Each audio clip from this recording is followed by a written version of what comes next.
ayat ini bermakna lawan daripada yang di atas. Di atas Allah masukkan orang-orang mukmin dan orang mukminat ke dalam surga. Yudkhilul mu'minina wal mu'minat jannatin tajri min tahtihal anhar. Kesenangan orang-orang beriman Allah masukkan ke dalam surga. Orang beriman yang lelaki dan orang beriman yang perempuan Allah masukkan ke dalam surga. Tapi ayat ini muqabalah, bertentangan. Nah, itu yang dikatakan dalam Al-Quran, bila ada dua kalimat yang berlawanan, dia jadi indah, supaya dapat kita membandingkan. Itu salah satu keistimewaan bahasa Al-Quran. Dia ikut tata cara sastra kebanyakan Arab. Makanya bila Arab dengar Al-Quran ni memang tak boleh dia lekang. Di samping bunyi ayat tu, Al-Quran ni tuan-tuan macam-macam, serba-serbi. Dia ada panjang, ada pendek, ada idgham, ada dengung ma'al gunnah, bila gunnah tu kan.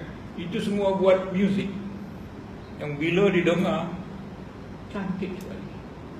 Tuan-tuan tengoklah orang-orang Kristian, orang Katolik yang disuruh dengar Al-Quran. Dia kata macam aku pindah ke dunia lain.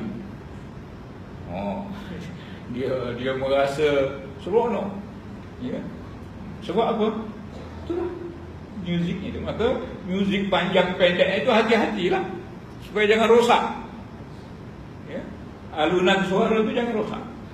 Sebab itu memperindah. Makanya kalau didengar, telinga dengar, hati dengar, memang hancur lah. Ya. Makanya Arab tak boleh nak challenge ni bahasa Al-Quran ni. Ya. Sebab dia dari pendengaran zahir, pendengaran batin, hingga membuatkan terpukau orang yang tak faham pun. Ya. Maka mudah-mudahan bila kita faham lagilah mantap kita punya pengetahuan. Jadi di dalam ayat ini wa yu'adzibal munafiqin, yang tadi dimasukkan ke dalam surga, adapun orang-orang munafik diazab. Ini dia dua berlawanan. Makanya Sya'rawi ada saya baca,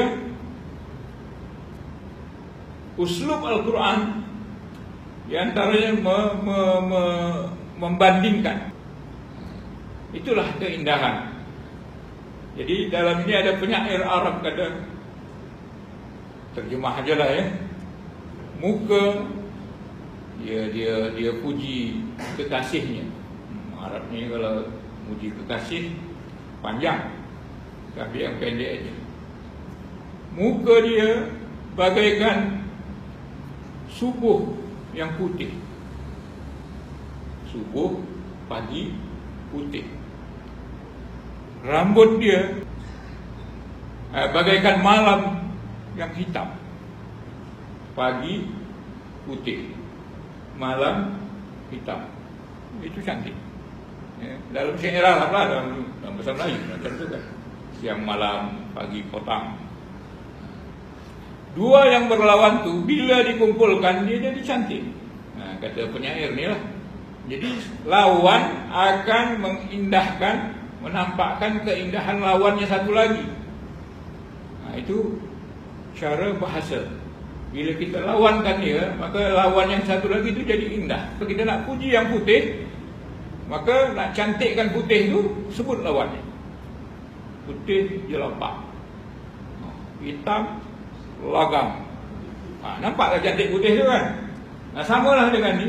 Ayat Al-Quran ni salah satu kehebatan dia, di antara uslub dia, cara atau gaya bahasa dia, memperlawankan dua yang berlawanan diletakkan dalam satu barisan, kadang-kadang berdekatan, serupa dengan siratal ladzina an'amta 'alaihim. Ya Allah, tunjuki kami jalan yang lurus, jalan yang orang-orang yang Engkau beri nikmat. Jalan orang-orang yang Engkau beri nikmat.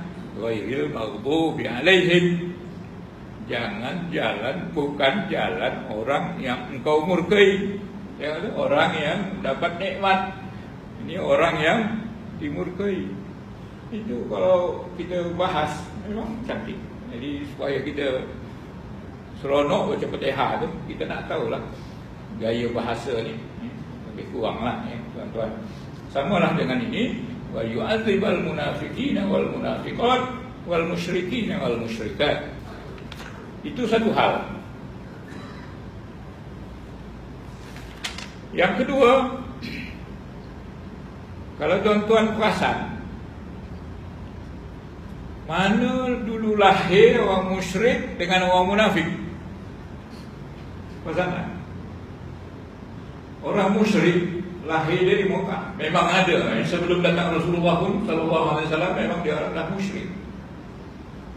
Dia musyrik ni maknanya luaran sama dalaman dia sama. Jadi dia orang memang berani menentang Islam pada masa itu. Yang sebab apa? Sebab dia memang tuan tanah. Ya, tuan tanah, tuan apa ni? Tuan Mekah tu. Datang Nabi Muhammad sallallahu alaihi wasallam, orang baru. Maka dia berani menentang dakwah Islamnya. Tapi bila di Madinah, lahirlah, muncullah orang-orang munafik.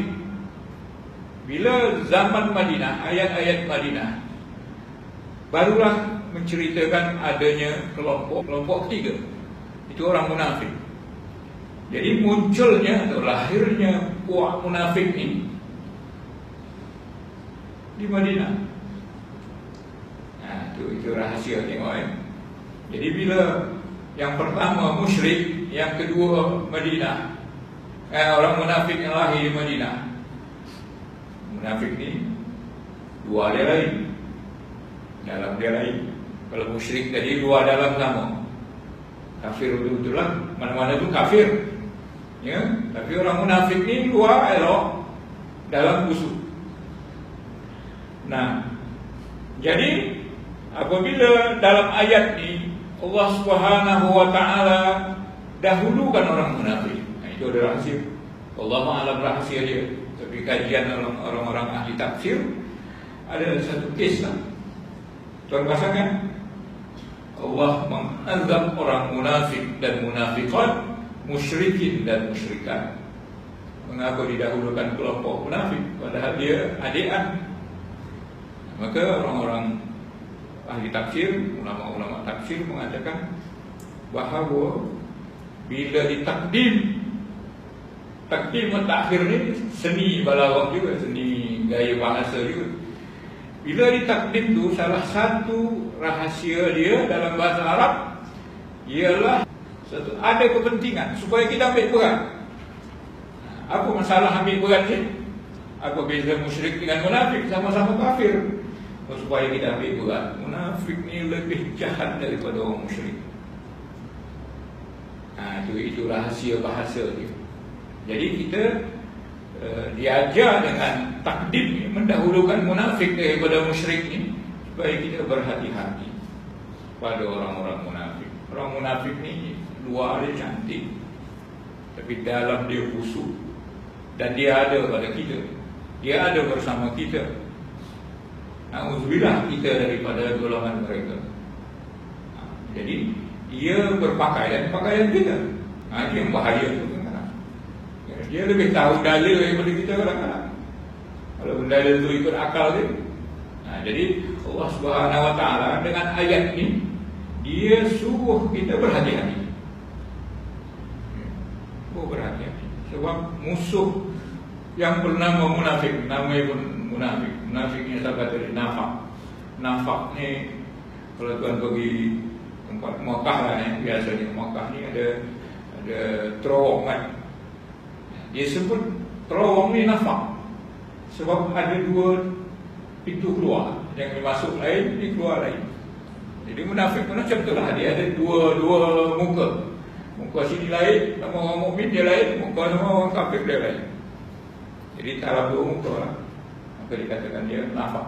Asalnya nafak, orangnya munafik. Oleh sebab itu, karena bahayanya orang munafik ni, maka azabnya pun lain. Azab munafiknya apa? Fidarkil asfali minan nar, di bawah orang musyrik. Fidarkil asfal, pada apa namanya itu, tingkatan rendah yang paling bawah, asfal. Ini asfal ni paling rendah. Kalau surga tu nama dia tingkatan darajat atas. Munafik ni dark, satu lapisan ke bawah tu namanya dark. Jadi orang munafik ni fidarkil asfal, pada apa namanya, kalau tingkatan ke atasnya apa nama bawah, pada lubang yang paling bawah. Jadi itulah orang-orang munafik. Maka dengan ayat ini kita cubalah, kita sendiri menghindar. Munafik ni payah nak tahu. Kadang kita pun ada sifat-sifat munafik ni kan. Jadi kita hindarkan sifat dari kita. Yang kedua, berhati-hatilah kita kepada bangsa yang ini. Walaupun kadang-kadang dia lebih dari kita, lebih dari berpakaian, pakaian Islam, tapi di hati dia sama sekali tidak beriman atau tak percaya. Jadi ambil buat sebab munafik ni sebagaimana dikatakan, dia dikedepankan daripada orang musyrik. Jadi orang-orang Allah Subhanahu wa taala sudah katakan, inna fatahna laka fatham mubina liyaghfira laka, supaya Allah boleh mengampunkan engkau. Kemudian yang terbaru, wa liyudkhilal mu'minin, memasukkan orang mukmin ke dalam surga. Kemudian wa yu'adziba, ini rangkaian daripada inna fatahna laka fatham mubina. Maka dengan kemenangan itu Allah azab orang-orang munafik dan orang-orang musyrik, yang lelaki dan yang perempuan. Macam mana Allah boleh mengazab mereka? Paling tidak Islam itu kuat. Dia orang nak supaya Islam itu hancur.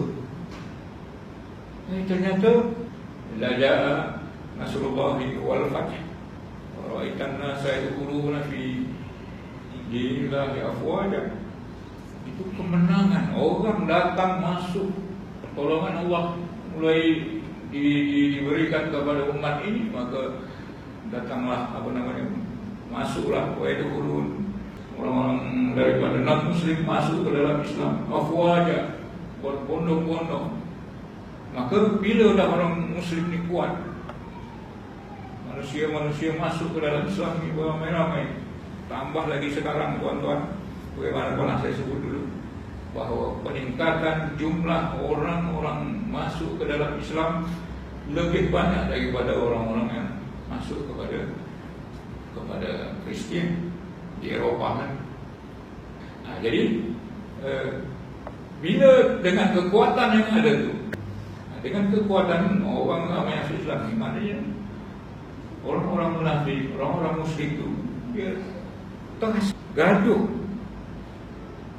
takut dengan kekuatan-kekuatan yang ada. Walaupun Islam tu agama yang damai, tapi orang paling takut dengan agama, maka difitnahlah dengan macam-macam.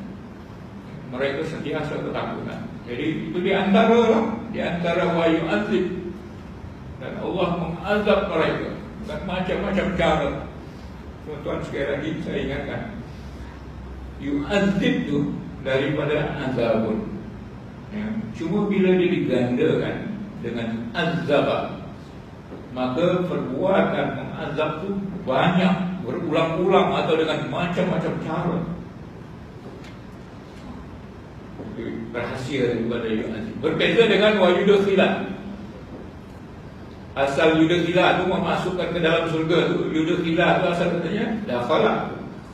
Bila nak dakhala masuk, bila nak memasukkan, maka dengan cara tambah alif, adkhala. Tambah alif, bukan dakhala. Jadi maknanya orang Islam masuk surga sekali, maka selama-lamanya terus. Tapi bila orang-orang musyrik dan munafik ni bukan azaba, adalah yu'adzibu, menunjukkan bahawa azab tu berulang-ulang. Jadi berulang-ulang dan banyak cara, banyak macam.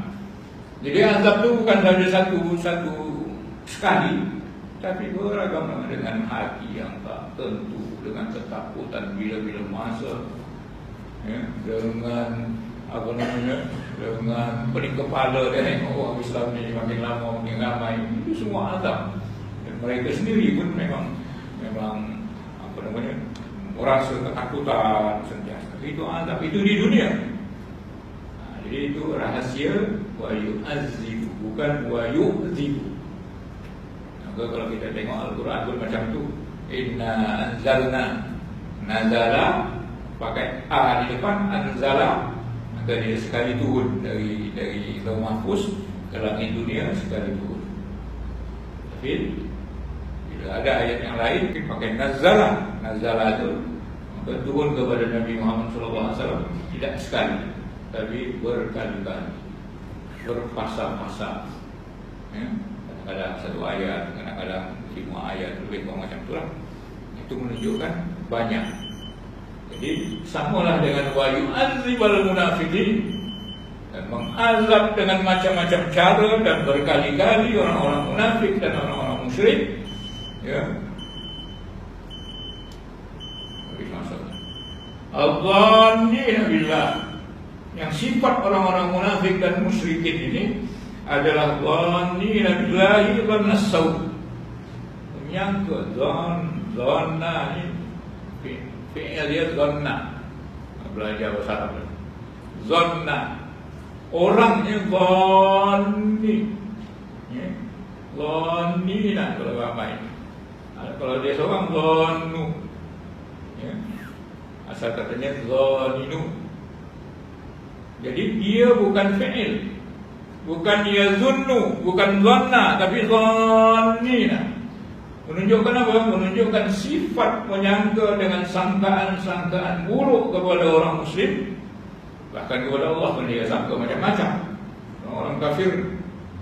Jadi sangkaan mereka itu maknanya dia bersifat, ya, dengan sifat yang selalu menyangka Allah Subhanahu wa taala dengan sangkaan-sangkaan buruk. Ini sifat orang-orang munafik. Jadi kita bila sama Allah Subhanahu wa taala, kita jangan menyangka yang bukan-bukan. Orang munafik ini sangka, orang musyrik pun menyangka yang bukan-bukan, yang tak pasti. Dia sangka-sangka, dia reka-reka Allah Subhanahu wa taala. Mula-mula dia kata Allah tak ada. Bila ada, lama-lama kata Allah ada, tapi ada kawannya, ada anaknya, ada isteri. Jadi sangkaan-sangkaan kepada Allah yang buruk, itulah sifat mereka. Jadi kita jangan menyangka macam-macam.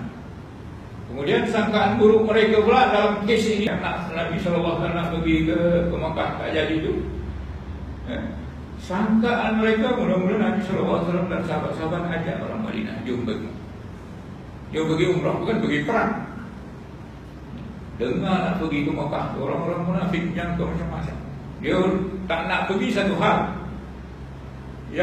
Hal yang kedua pula, mereka menyangka yang tak elok. Ini Muhammad dan sahabat-sahabat itu habislah kenalannya sama orang munafik, sama orang-orang musyrik. Itu doa, itu sangkaan dia. Seorang pun tak ada lagi besok balik ke Madinah.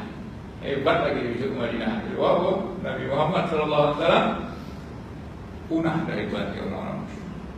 Jadi bila balik lagi Nabi Muhammad SAW bersama sahabat dalam keadaan tak ada peperangan, tak ada luka, tak ada apa, nah, itu pun takzib, penyiksaan Allah Subhanahu wa taala kepada mereka ketakutan.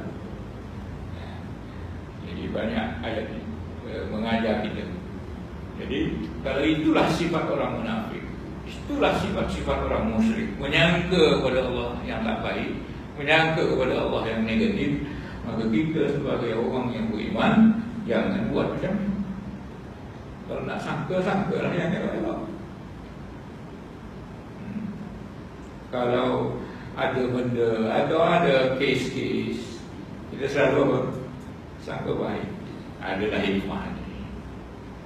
Mungkin Allah Ta'ala tegur saya, dibuat yang saya sakit, buat yang saya timpakan musibah, sangka baik kepada Allah Ta'ala.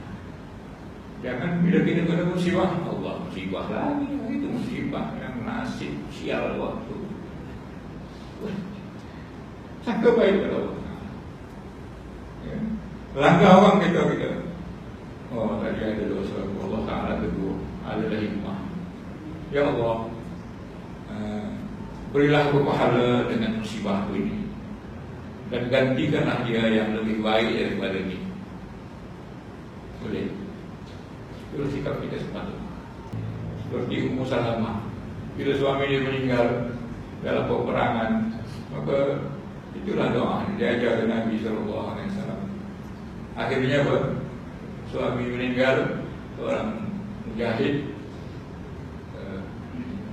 dia dapat jodoh. Jodoh dengan siapa?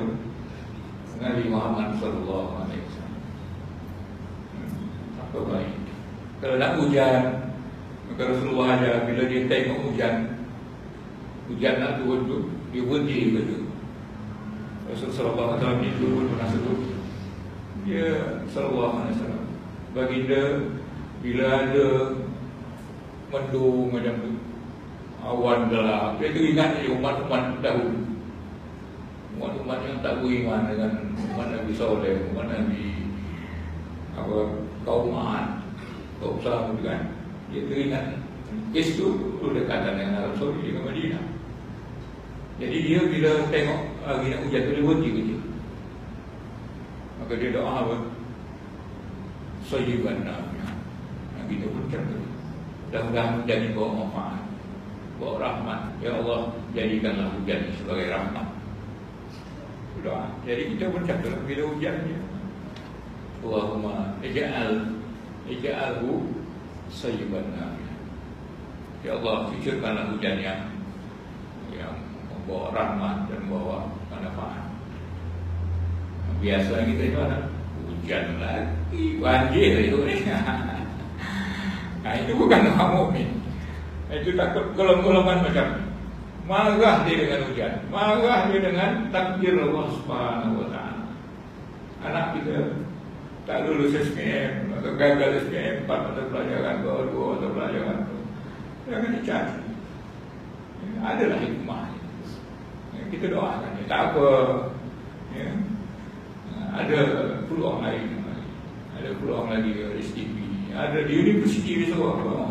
Bagi semangat, jadi semangat, dan itu doa dari hikmah. Tapi kalau memang baru kunci dalam mampus. Oh, gitu. Jadi tuan-tuan, pengajaran supaya kita jangan jadi orang munafik yang sentiasa dan menyangka dengan kepada Allah dengan sangkaan yang buruk. Sekali lagi diingatkan bahawa ada hadis qudsi kata, ana inda dhanni abdi bi, aku bersama sangkaan hamba-Ku pada aku. Ingat tu? Allah kata, macam mana engkau sangka aku, macam itulah. Kalau kau kata sial, aku sial kan.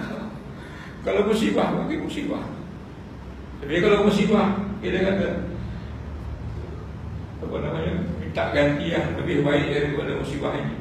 Kenapa lah yang baru? Kenapa lah yang lebih baik? Jadi kalau kita kata sial, masuk ular rumah, sial, ya, ludah ular tu, kui, itu korban. Masuk ular, masuk alhamdulillah, rezeki datang. Ala ular kalau macam itulah, jangan bersangka buruk pada Allah Taala. Bila dia datang aja benda-benda macam tu, sial. Habis ini tanda macam ni kan, tak boleh kan ya. Jadi kita jangan jadi bersifat dengan sifat orang-orang musyrik dan orang munafik. Akhirnya apa? Maka Allah berikan kepada mereka alaihim. Maka dikata situ apa? Mereka akan mendapatkan giliran kebinasaan yang amat buruk. Nah, itu azab Allah Subhanahu Wa Taala di dunia. mereka daerah ni giliran, atau daerah ni daripada daurah itu bulanan pun boleh juga. Ada ahli tafsir mengatakan daerah itu adalah daurah, rangkaian bulatan yang tak ada pintu. Jadi orang-orang munafik dan orang musyrik itu diazab Allah Subhanahu wa taala dengan macam-macam azab, atau dengan ketakutan, dengan jiwa yang tak menentu, dan dia tak boleh keluar sebab dia daurah dalam rangkaian azab Allah Subhanahu wa taala. Ini susah jadi orang macam ni.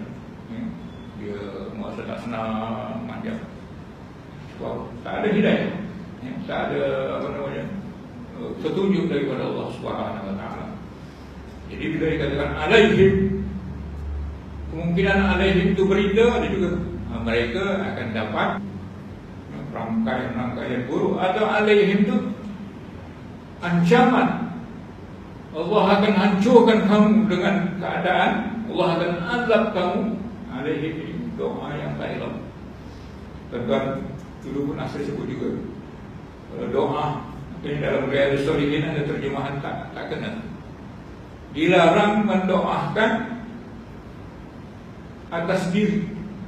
Jadi tak boleh mendoakan atas diri. Bila atas tu mana mendoa celaka, bukan doa atas diri, tak dapat dipahami. Kalau doa yang baik, doa lahu, doa lahu, mendoakan kebaikan, pakai lam. Jadi ayat ni alaihim, doakan kecelakaan atas mereka. Apa kecelakaan yang didoakan? Dairatus saud, rangkaian belitan keburukan ada sama mereka, dan mereka tak boleh keluar. Itu namanya alaihim.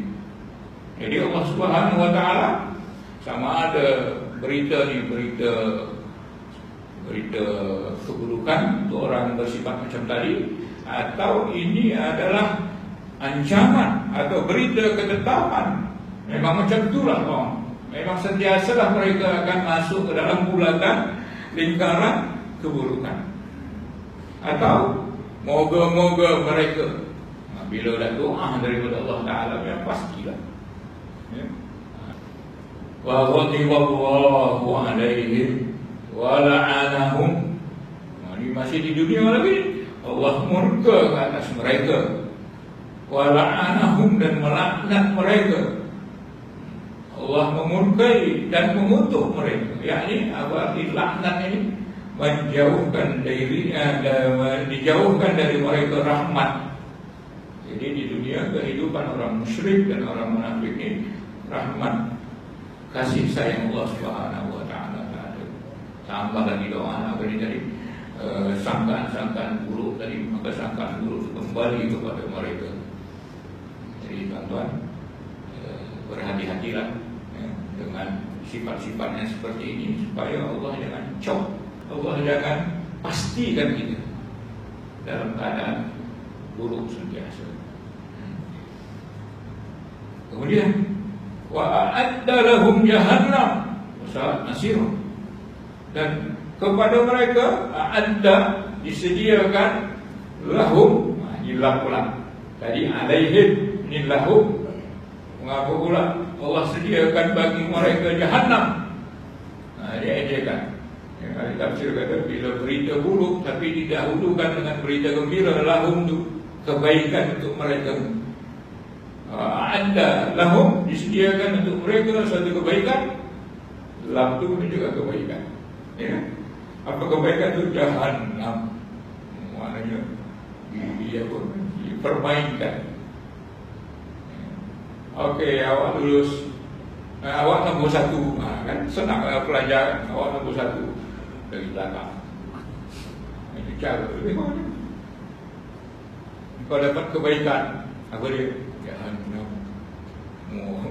mengejekan keadaan jiwa mereka yang kotor ini, yang utuh. Na'udzubillah daripada ini. Jadi Allah sediakan untuk mereka jahannam. Sebab munafik kan, sebab tidak ada asas keimanan. Wasa'at masira, dan Allah terangkan lagi bahawa jahannam itu adalah tempat kembali yang betul-betul buruk.